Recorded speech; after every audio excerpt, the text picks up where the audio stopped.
Swastiastu. Yang sangat saya hormati Bapak Ketua MPR RI, Mas Bambang. Beliau ini sahabat baik, bukan sahabat baik lagi, baik banget. Karena kawan di DPR, tapi beda partai. Saya PD Perjuangan, beliau Golkar. Yang beda cuman warnanya saja, tapi hatinya sama gitu. Dan beliau ini baik sekali sama saya gitu. Jadi mungkin karena dilihatnya saya orangnya lugu gitu, polos, kalem. Jadi dibelas kasihani terus sama beliau ini. Dan waktu saya akan maju gubernur, beliau yang mendukung penuh saya. Itu. Mendukung penuh dan mendoakannya. Kan jarang kita beda partai terus dukung penuh itu kan jarang gitu. Biasanya enggak. Ini beliau melihat sahabat, melihat kawan yang baik. Jadi makasih Mas Bambang. Jadi Bapak Ibu sekalian tepuk tangan untuk beliau. Beserta Ibu. Jadi ada Ibu yang hadir. Jadi beliau Mas Bambang ini dari dulu selalu baik dan sampai sekarang menjadi gubernur saya diarahin terus. Apalagi sekarang saya nggak pernah kebayang beliau itu akan menjadi ketua MPR. Nggak pernah mikir saya dulu. Jadi ketua MPR ini sebenarnya. Saya bersyukur sekali saya jadi gubernur, dia ketua MPR, kan akses saya nambah. Bisa minta tolong itu, minta tolong ini kan gitu. Bapak Rektor yang saya hormati, ini saya udah 2 kali jadi pembicara Pak. Pertama waktu orasinya di wisuda, sekarang diundang lagi. Berarti Bapak ini penuh perhatian ini Pak sama Gubernur Bali. Terima kasih Pak memberi kepercayaan pada saya. Para narasumber yang lain, Bapak Ibu sekalian, para hadirin semua, tadi sudah disampaikan oleh Mas Bambang cukup panjang, kemudian Pak Menteri Pariwisata Ekonomi Kreatif juga sudah memberi pesan singkatnya, mungkin karena beliau sibuk, biasanya ngomongnya agak panjang. Nah begini, ini temanya adalah bagaimana peran IKM, UMKM dan koperasi terutama sekali dalam memperkokoh perekonomian di Bali. Saya perlu membuka bahwa selama ini pembangunan di Bali ini, khususnya pembangunan perekonomiannya itu tidak ada arahan yang baik, tidak ada arahan yang baik, tidak ada panduan yang baik, tidak ada juga regulasi yang menjadi pendukung ekosistem ekonomi di Bali sehingga bisa menjadi kuat untuk menopang perekonomian Bali ini. Gitu. Nah, Bali yang wilayahnya kecil hanya 5.640 km persegi, 5.646 km persegi, penduduknya 4,3 juta. Tersebar dalam 8 kabupaten 1 kota, 57 kecamatan, 636 desa, 80 kelurahan dan 1493 desa adat. Itu kecil dia wilayahnya secara fisik. Tapi Bali, alam Bali ini yang indah dianugerahi dengan manusianya, masyarakatnya yang memiliki keunggulan-keunggulan tertentu yang menurut saya itu sangat membedakan antara kalau boleh kita sebut dalam tanda kutip untuk pemahaman yang positif, ras orang Bali ini ras orang unggul. Iya. Peradaban orang Bali, riset dilakukan oleh orang Indonesia maupun orang dari luar negeri, itu menyebut orang Bali itu adalah manusia yang kategorinya rasnya unggul. Nah, gitu. Jadi luar biasa, dia undagi, kreatif, inovatif, dia tekun, dia welas asih, dia lebih mengedepankan kewajibannya daripada haknya, dan dia itu sangat toleran, sangat terbuka, sangat akomodatif dan ulet. Nah, itu. Sehingga di mana-mana orang Bali ini itu kalau dilepas dia relatif bisa survive itu. Apalagi dilepas di suatu wilayah yang memang memiliki potensi ekonomi. Dia juga orang yang sangat setia, sangat loyal, sangat dedicated, tertib, disiplin, dan tanggung jawab. Maka orang Bali di mana-mana cocoknya itu adalah sebagai orang yang baik kerjanya kalau bekerja di bidang penegak hukum, jadi jaksa, jadi hakim, jadi polisi, jadi TNI, jadi pegawai, abdi negara. Tapi kalau jadi pengacara nggak cocok, nggak cocok dia. Karena orang Bali itu sedikit bicara orangnya, kalem-kalem. Kalau pengacara kan harus berani-berani. Nah, kalau dulu tahu satu ngomong gitu kan. Kalau orang Bali nggak bisa begitu, omongnya dia simple, segitu aja gitu, dia polos gitu. Jadi nggak bisa dia. Kalau pengacara orang Bali pasti tidak ada yang sampai ke forum nasional. Jadi dia pasti lokalan aja udah. Itu pun pas-pasan itu. Nah, itu karakteristiknya orang Bali.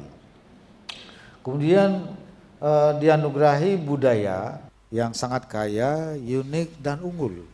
Di dalamnya ada adat, ada tradisi, ada seni, ada kearifan lokal yang luar biasa, yang luar biasa. Yang tampil sekarang ini di permukaan itu baru sebagian. Yang terpendam masih banyak di wilayah-wilayah desa adat yang ada di seluruh Bali ini. Jadi ini masih bisa digali. Nah, dari potensi alamnya, manusianya, dan budaya ini, Bali ini mesti dikelola dengan arahan kebijakan yang bertumpu pada sumber daya lokal ini. Dari kekayaan alamnya, manusianya, dan budayanya. Alam Bali itu macam-macam isinya. Beras Bali yang terkenal, buah-buahan salak Bali sangat terkenal, manggis Bali sangat terkenal, sayur-sayuran Bali sangat terkenal, buah-buahan apalagi, sampai garam juga sangat terkenal, bahkan arak juga sangat terkenal. Sekarang saya sudah promosikan arak, itu soju dan sake kalah sama arak. Iya, kalah. Dia sudah menjadi minuman spirit ke-7 dunia. Dulu diuber-uber oleh polisi, sekarang sudah boleh beredar kemana-mana. Sudah ada pita cukai, ada izin edar dari POM, dan sekarang sudah masuk ke hotel, restoran, sampai ekspor. Begitu juga garamnya. Nah, sekarang ini karena Bali ini adalah ukuran space-nya memang kecil, ya, wilayahnya memang kecil, maka dia memang lembaga yang dikembangkan ekonomi di Bali memang harus ekonomi skala kecil. Ya, jadi memang tepat sekali dia dikembangkan di Bali itu adalah lembaga-lembaga penggerak ekonomi yang berskala kecil, IKM, UMKM, dan koperasi. Ya. Saya membayangkan seperti juga Swiss. Swiss itu kecil, tapi apa yang dihasilkan kan mendunia. Ya, jamnya dari Swiss terkenal. Ya, Paris juga menurut saya kecil juga, tapi parfumnya mendunia, tasnya mendunia. Itu yang saya arahkan sekarang Bali ini adalah begitu, Pak. Iya. Jadi karena Bali ini tidak punya emas, tidak punya batu bara, tidak punya gas, tidak punya minyak, maka Bali ini harus survive dari sumber daya yang ada di alam Bali itu sendiri. Iya, jadi jangan Bali ini dibuat ketergantungan dari sumber daya dari luar terlalu banyak, terutama kebutuhan pokoknya. Ya, itu bahaya. Jadi karena itu saya memproteksi sekarang, dia harus survive dari apa yang dihasilkan dari rezeki di alam Bali ini. Harus bisa hidup di situ dia. Supaya dia tidak lagi terlalu banyak tergantung.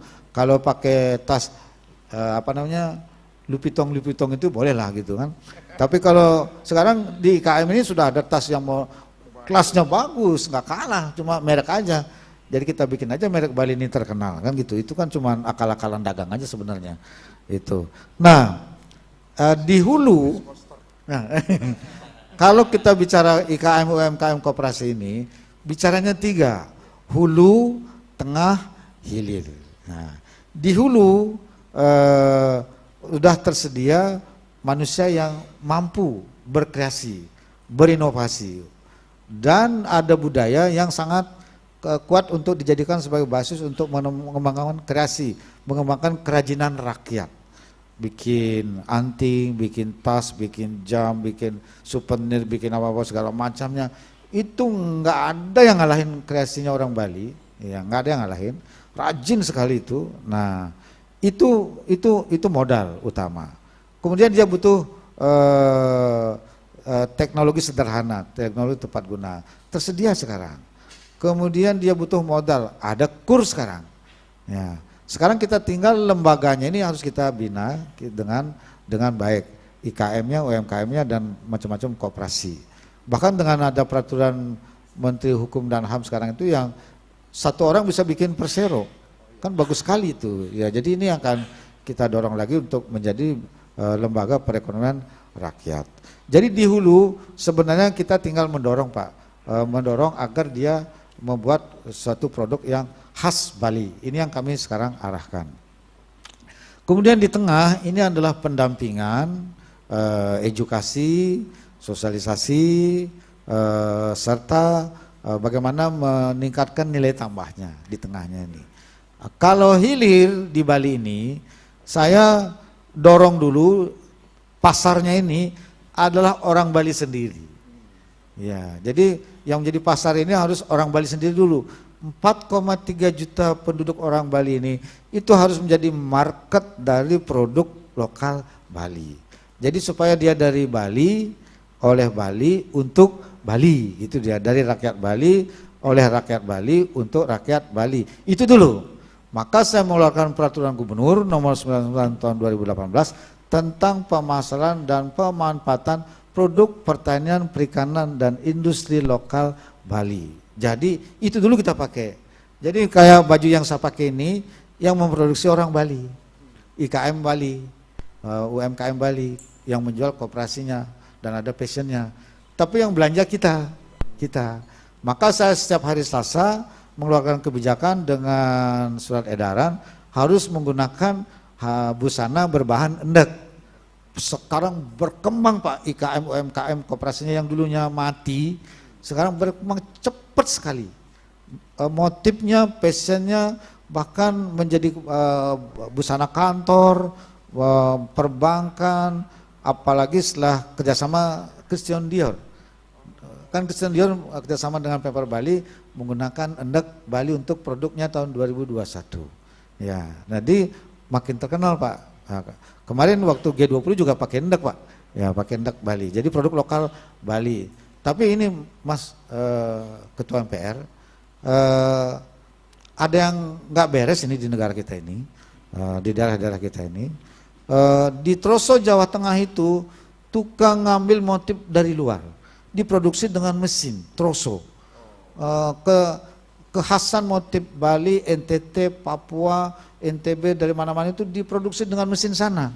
Akibatnya penenunnya di daerah itu mati dia. Ya, saya sudah bersurat, itu jangan lagi dibiarkan begitu, karena kalau digituin mati penenun kami di Bali ini. Yang NTT udah lebih dulu menjerit, yang dari Papua juga, dari Bali berbagai daerah, Kalimantan yang punya produk-produk lokal, Sumatera yang songketnya yang sangat bagus, itu udah diproduksi di situ Pak, massal Pak. Karena diproduksi massal, harganya murah. Itu yang masuk Pak. Produk kami motif budaya kami diambil, terus dia produksi, dijualin sini lagi, makin mati kami di ekonomi di Bali ini. Nah sekarang kami akan mengklirkan ini supaya tidak terjadi. Kami sudah bersurat bahwa apalagi indeks sudah ada kekayaan intelektualnya, nggak boleh lagi diproduksi di tempat lain. Selain pasar lokal 4,3 juta ini, Bali kan sebagai destinasi wisata utama dunia, itu kan kedatangan pasar Pak. Wisatawan domestik yang datang ke Bali pada situasi normal itu 10,5 juta. Yang wisatawan mancanegara 6,3 juta tahun 2019. Jadi hampir 17 juta itu pasar yang datang ke Bali Pak. Ini pasar datang Pak. Kita nggak nyari Pak. Jadi itu saja yang kita berdayakan Pak. Jadi kayak di Thailand itu kan oleh tour guide-nya sama travelnya kan, kalau kita berwisata kan dibawa ke sini, ujung-ujungnya kan beli madu Pak. Iya kan, saya dibawa keliling ke sini beli ada madu, ini ada kerajinan. Pikiran saya kerajin celuk itu nggak kalah. Kalau madu di Bali nggak kalah gitu, ngapain pula kita ke Thailand beli madu gitu biasa saya. Nah, jadi menurut saya itu pasar. Karena itu sekarang hotel, restoran di Bali ini saya wajibkan dia menggunakan produk lokal Bali. Beras Bali, buah-buahan Bali, sayur-sayuran Bali, kemudian garam Bali, produk olahan arak Bali. Jadi itu sekarang bahkan waktu G20, 24 manajer hotel yang menjadi tempat akomodasinya peserta G20 itu saya panggilin dia, kau jual produk lokal Bali. Nah itu semuanya bahannya dari material yang dari Bali, kecuali produk tertentu, menu tertentu yang harus dari luar. Jadi kalau kita menggunakan skema ini, orang Bali semua menggunakan produk lokal Bali plus wisatawannya, itu sudah market yang besar Pak. Itu sudah bisa memutar ekonomi Bali ini secara besar itu kapasitasnya itu. Kita belum mikir ekspor Pak, apalagi ekspor. Itu lebih lagi. Jadi tapi ekspor ini kan Pak, kita kan tidak bisa mengendalikan. Iya, ekspor ini adalah terkait dengan kebijakan politik yang tidak bisa dikontrol penuh oleh kita. Itu dikendalikan oleh situasi politik di luar. Terjadi apa-apa kayak sekarang Rusia sama Ukraina tiba-tiba berubah semua kebijakan antar negara, macet, akibatnya kemana-mana. Nah Bali harus diperkuat, diproteksi dengan interaksi antar pelaku yang ada di Bali, yang memproduksi orang Bali, yang bekerja orang Bali, yang berjualan orang Bali, yang berbelanja juga orang Bali, plus kalau ada wisatawan seperti sekarang sudah mulai pulih, ya wisatawan yang belanja, wah itu udah survive Pak.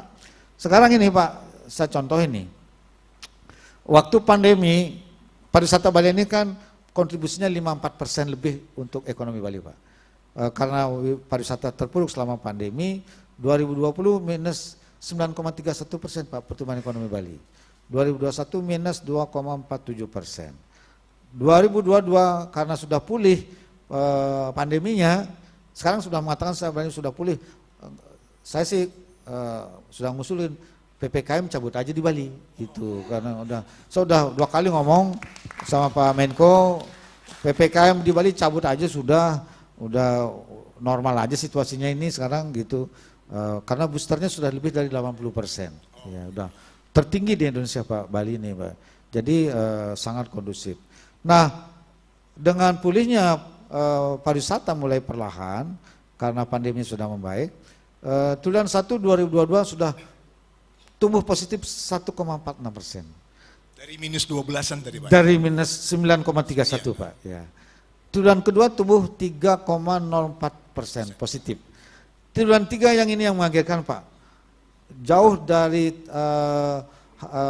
melampaui dari target yang saya tetapkan, itu tumbuhnya 8,09% Pak. Year on year Pak, kan bagus banget Pak. Tadinya saat targetnya cuma 4-5%, bisa 8,0% Pak. Triwulan 4 saya yakin juga akan bagus karena liburan segala macam, apalagi setelah G20 nama Bali makin melambung, makin banyak event yang ada di Bali, event nasional maupun internasional. Jadi sebenarnya inilah yang harus menjadi gerakan ekonomi kerakyatan melalui IKM, UMKM, dan koperasi. Dan karena itu semua saya sekarang keluarkan kebijakan dengan regulasi, dengan surat edaran, kaitannya dengan produk lokal, kaitannya dengan garam, kaitannya dengan tenun endek, kemudian songket, kemudian arak, segala macam. Itu semua hasil dari Bali kami dorong dan itu akan menjadi ekonomi kerakyatan. Sekarang fasilitas dari pemerintah kur luar biasa, jadi nggak ada alasan lagi. Nah sekarang bagaimana agar ini berjalan dengan baik. Nah sekarang yang sangat mendorong pertumbuhan ekonomi kreatif di Bali ini adalah karena adanya pameran IKM Bali Bangkit yang dilaksanakan secara berkelanjutan Pak. Yang diinisiasi, digerakkan, dikelola oleh Ketua Dekranasda Provinsi Bali Pak. Yang jago itu istri saya Pak, bukan saya Pak. Jadi istri saya yang jago. Ya. Oh ya, Istri Ketua saya itu, Dekranas Pak ya, Ketua Dekranas, betul. saya diceramahin terus sama istri saya Pak. Kalau malam sebelum tidur itu ceramah dulu Pak. Gini, gini ya. Pikirannya bagus itu. Satu aja kalau kita dimarahin nggak tahan gitu. Jadi bagus sekali Pak. IKM Bali Bangkit itu Pak, omsetnya rata-rata per bulan itu 2 miliar Pak. Itu di masa pandemi 2020 itu secara itu Pak virtual. Oh iya, virtual. Transaksinya digital. Jadi sekarang teknologi digitalnya sangat nolong. Nggak perlu dengan cara kelihatannya sepi yang datang tapi ya transaksi tinggi. Transaksinya banyak Pak. Iya, Kaget-kaget juga kita dibuatnya gitu. Jadi saya kira ini yang harus diperluas. Nah, nanti saya kira ini sama Haji Krisna yang lebih lagi, lebih konkret lagi gitu. Nah, tapi pemerintah ini kan harus hadir untuk mendorong ini semua. Kalau itu jalan Pak di Bali ini Pak, sebenarnya Bali ini akan mampu satu di bidang pangan akan berdaulat, juga ekonominya akan berdikari, kemudian juga izin Mas, kan salah satu khawatirannya Bapak Presiden akibat resesi ini global ini kan kesulitan pangan. Kami sudah mengantisipasi soal pangan ini Pak. Kami sudah memetakan rasanya Bali ini akan aman dia. Nah juga kami akan Bali ini diarahkan berdaulat di bidang pangan, energi juga kami dorong untuk mandiri energi dengan energi bersih dan juga ketersediaan air untuk mendukung ekosistem perekonomian masyarakat Bali secara keseluruhan. Dan saya kira IKM, UMKM, koperasi itu akan kami jadikan sebagai unsur utama menggerakkan perekonomian rakyat Bali. Nah, Pak Haji Krisna nanti ngomong, kami inginkan agar Bali ini bisa bersaing dia secara global dengan produk-produk yang khas Bali, Pak. Ya. Yang khas Bali. Nggak perlu kita niru-niru Louis Vuitton, Rolex, apa segala macam. Iya. Kita bikin aja kerajinan-kerajinan rakyat Bali yang bisa mendunia. Iya, mesti begitu Pak. Ya, kita bikin begitu aja Pak. Ya, itu kan cuma merek-merek doang, mereka bisa-bisanya dia bikin. Kita bikin juga Pak. Nggak kalah Pak. Buat saya nggak kalah Pak. Jadi jangan kita merasa minder sama mereka itu. Kita lawan aja udah. Saya berpikir Pak, Singapura kan kecil Pak. Iya, betul Pak. Kenapa dia bisa survive? Dia cuma jual jasa Pak. Iya. Jadi hub dia Pak. Ini nanti akan saya geser, hubnya di Bali. Wow. Hubnya di Bali Pak. Ya. Jadi menurut saya nih, gangguin Singapura mudah sekali sebenarnya. Geser hubnya di Bali, wah lebih laku Bali, lebih top Bali daripada Singapura sebenarnya. Karena kita lebih unik Bali ini gitu. Jadi saya kira potensi besar ini cuman harus betul-betul arahan itu baik dia, ekosistemnya, kebijakannya, regulasinya mendukung dan memutarnya dari kekuatan yang ada di dalam Bali itu sendiri.